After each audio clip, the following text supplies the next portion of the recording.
Assalamualaikum warahmatullahi wabarakatuh.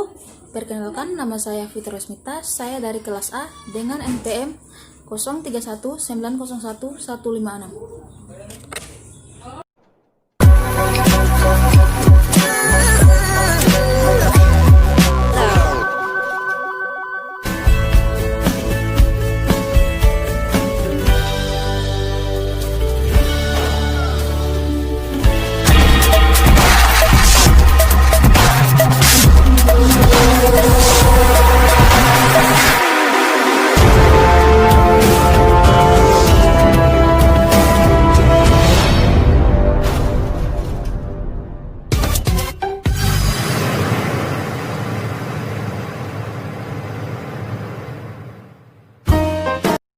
Pada kesempatan kali ini, saya akan menjelaskan tentang materi sistem pencernaan pada hewan ruminansia atau sapi dan sistem pencernaan pada hewan unggas atau ayam. Sistem pencernaan hewan ruminansia.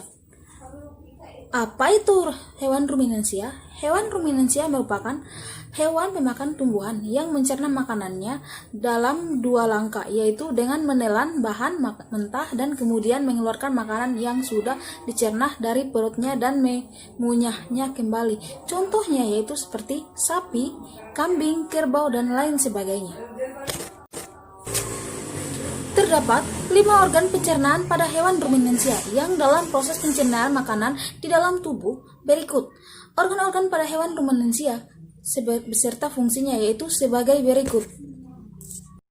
Organ-organ pada hewan ruminansia beserta fungsinya yaitu sebagai berikut. Pertama, rongga mulut dalam kurung cavum ons. Rongga mulut berfungsi sebagai tempat masuknya makanan dari dimulainya proses pencernaan rahang hewan ruminansia. Dapat bergerak menyamping untuk menggiling makanan. 2. Esofagus dalam kurung kerongkongan.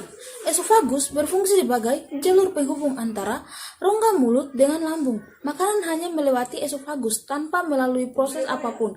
Hal ini karena kerongkongan ruminansia umumnya sangat pendek, sekitar 5 cm, tetapi mampu melebar untuk menyesuaikan ukuran dan tekstur makanan yang akan masuk. 3. Lambung, yaitu proses pencernaan untuk menampung makanan sementara sebelum dikeluarkan kembali. Selain itu, lambung juga berfungsi dalam proses pembusukan makanan dan menghasilkan enzim selulase yang dapat mengurai selulosa. Bagian lambung hewan ruminansia yaitu 1. Perut besar, yaitu tempat menyimpan sementara makanan yang sudah ditelan dan membantu menguraikan makanan. Yang kedua, retikulum dalam kurung perut, yaitu tempat mencampur makanan hingga menjadi gumpalan-gumpalan kasar dalam kurung bolus. Yang ketiga, omasum dalam kurung perut bulu, membantu proses penghalusan makanan secara kimiawi yang dibantu oleh kelenjar enzim dan mengurangi kadar air. Yang keempat, yaitu usus halus, yang berfungsi menyerap sari-sari makanan yang telah diproses di dalam lambung. Yang kelima, ada anus. Setelah sari-sari makanan diserap oleh usus halus, sisa-sisa proses akan dibawa menuju anus. Dan anus ini merupakan tahap terakhir dari sistem reproduksi. Yang keempat, ambomasum dalam kurung perut masam, yaitu mencerna gumpalan makanan melalui enzim dan asam klorida dan sebagai desinfektan bagi bakteri jahat yang masuk bersama makanan.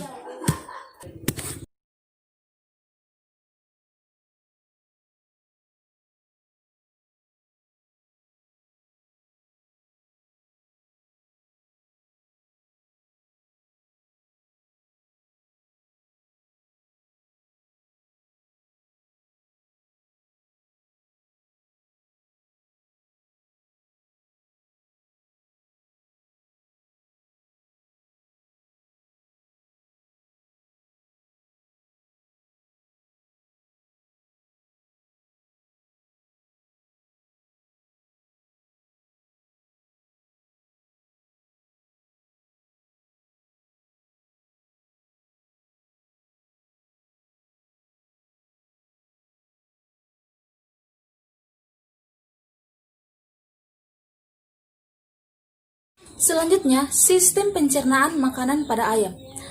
Ayam adalah hewan aves atau unggas yang bernafas dengan paru-paru, memiliki paru dan memiliki 2 kaki yang berfungsi untuk mengais makanan dari dalam tanah.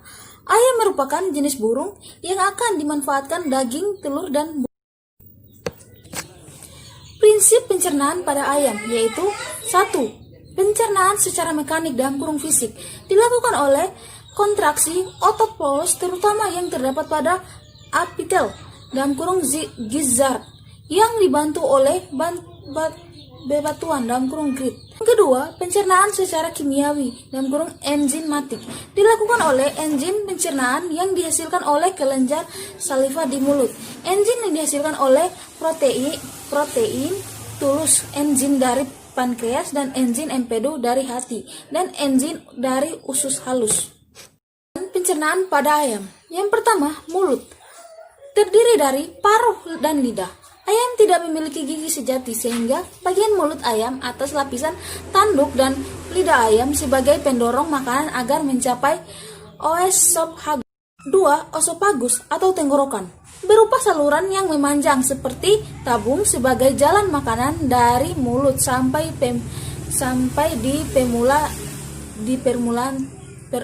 di permukaan tombolok.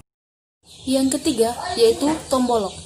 Tombolok yaitu merupakan pembesaran dari oesophagus di mana bagian dindingnya terdapat banyak kelenjar mukosa yang menghasilkan getah untuk melunakkan makanan. Yang keempat yaitu proventriculus, disebut juga lambung kelenjar. Proventriculus merupakan pembesaran terakhir dari oesophagus dan merupakan perut sejati ayam serta sebagian tempat terjadinya pencernaan secara enzimatis.